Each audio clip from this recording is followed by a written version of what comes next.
안녕하세요 여러분, 케어연우TV 정쌤입니다. 자, 사연을 보겠습니다. 나이 차이가 많이 나는 시누이 정말 짜증나게 하네요. 어떻게 하면 좋을까요? 저도 그 주제를 보면서 갑자기 짜증이라는 말에 얼굴이 막 이렇게 오만상이 찌푸러드는 막 그런 생각이 드네요. 와, 시누이 또 다른 시부모님 있는 느낌이죠. 이게 우리가 결혼할 때, 결혼을 특히 결정할 때, 그리고 결혼한 이후에도 나한테 되게 중요하고 심각한 대상 중에 한 명인 것 같아요. 물론 뭐 시동생도 있고 하지만. 근데 이 시누이가 나와 나이 차이가 많다. 이게 R인지 W인지는 잘 모르겠지만 어쨌든 그 나이 차이가 많다는 거잖아요. 근데 제가 말씀드렸지만 시부모님은 어떻게 보면 전에 때도 말했지만은 그 어른이잖아요.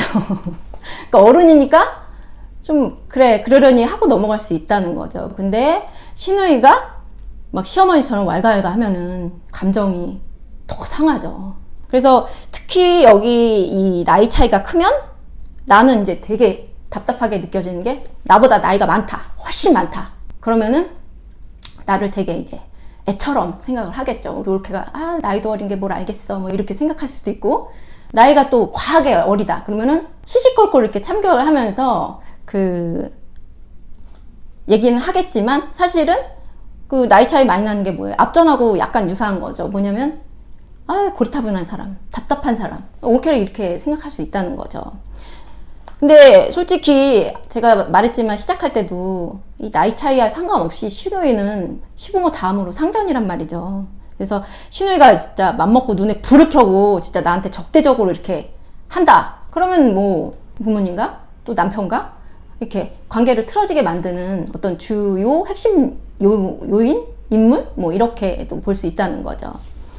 그래서 어떻게 보면은 시누이가 내 편을, 그러니까 나한테 좀 서게 하는 방법, 아니면 그 중립이라도 지키면 어느 편에도 들지 않고, 이런 시누이라면 더 금상첨화겠지만 여기서 이제 나이 차이가 난다고 했으니까 어린 시누이, 예를 들면 나보다 막 8살, 10살 이렇게 많이 어린 시누이는 이제 어리잖아요. 그러니까 물론 어리다고 막 규정을 지어서 막 그렇게 대할 거는 아니지만 이 친구가 바라는 게 있을 거예요. 분명히 시누이가 뭐 예를 들면 용돈이라든가 뭐 칭찬받는 것도 좋아하실 것이고, 뭐 그러면 이런 방향으로 이제 방향을 잡는 거죠.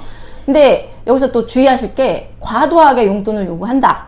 뭐 명품을 사달라고 한다거나, 뭐 남자가 주변에 없는데 남자친구를 소개시켜달라든가, 뭐 그런 거는 내가 이제 명확히 선을 그어야겠죠. 여기까지, 나는 여기까지만 허용할게. 뭐 이렇게 규정을 딱 져야 더 이상은 끌려다니지 않겠죠.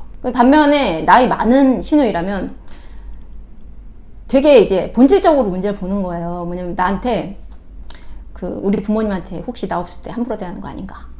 뭐 남편한테 내 동생 아니면 뭐 우리 오빠한테 뭐 밥은 제대로 해서 먹이나? 뭐 이런 거 궁금해 할 수 있다는 거죠. 어른 대접해주는 거예요. 그러니까. 그래서 그런 거를 내가 먼저 시누이가 묻기 전에 먼저 이렇게 알려주는 거예요. 오늘 예를 들면은 요새 반찬은 뭘 해 먹어야 돼요? 제가 뭐 솜씨가 없어가지고 뭐 좀 가르쳐 줬으면 좋겠다. 형님이 좀 이런 표현을 해보는 것도 좋겠죠. 근데 이제 제 말을 듣고 왜 제가 그렇게까지 해야 돼요? 막 이런 분들이 있어요. 그쵸? 그렇게 생각하면 안 하시면 되죠. 근데 내가 시달릴 걸 생각하면은 사실 작은 거를 좀 내주고 큰 거를 내가 좀 얻는 이런 대응을 하셨으면 좋겠습니다.